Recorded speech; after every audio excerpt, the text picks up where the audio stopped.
He is a member of ISIS and a killer, and this week he was arrested in California. That's according to charging documents filed in Sacramento. And as national correspondent William Lajeunesse reports, the case is raising questions about how the man was able to settle in the U.S. Mr. Amin was an active member of ISIS in its heyday. In what is being called one of the most significant arrests of an accused ISIS terrorist in the U.S., law enforcement swarmed a Sacramento apartment Wednesday looking for this man, Omar Amin, who, according to prosecutors, was a hitman for ISIS and al-Qaeda.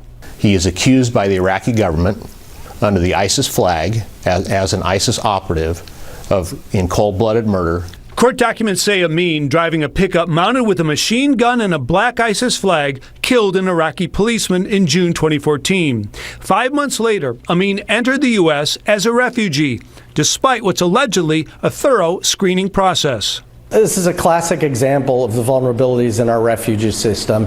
Refugee screening depends largely on a victim's story, not documentation. When he applied, Amin claimed ISIS killed his father for cooperating with the U.S. In fact, court records say his father died of a blood clot. Amin also claimed he never killed anyone, but FBI agents say they found at least 8 witnesses who identified Amin and his family as committed fanatics who planted IEDs to kill coalition forces. That refugee application was replete with lies and misrepresentations. The Trump administration imposed a travel ban last year over concerns terrorists could thwart the screening process.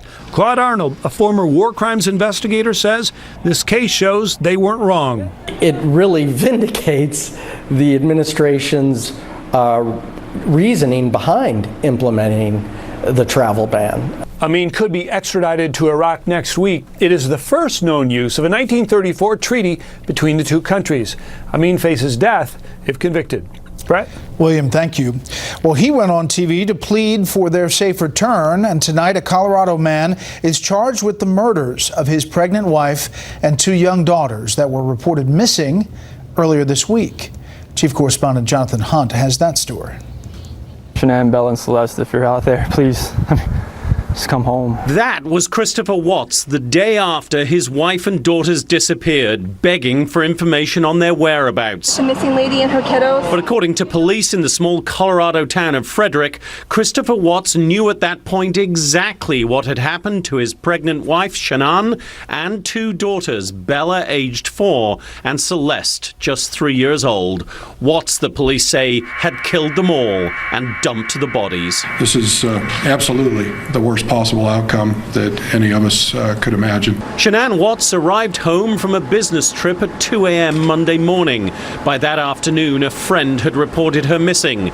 The next day, Christopher Watts was talking to local TV stations, admitting he and his wife had a, quote, emotional conversation after she got home, but insisting he had no idea what happened to her and the children. It's not something I could ever fathom would happen in my lifetime, and I have no inclination of where she is. She said she was going to a friend's house with the kids, and that's the last thing I heard. 24 hours after that interview, officials say Watts confessed to killing his family and offered to lead investigators to the bodies. At this point, we have been able to recover a body that we're quite certain is Shanann Watts' body. We have strong reason to believe that we know where the bodies of the children are. Christopher Watts made his first court appearance at a bond hearing today. He was ordered held without bail. Officials say they will file formal charges against him by Monday. Those charges likely to include first-degree murder. Brett? Horrific. Jonathan, thank you. The world is mourning the loss of one of the most incredible voices of our time.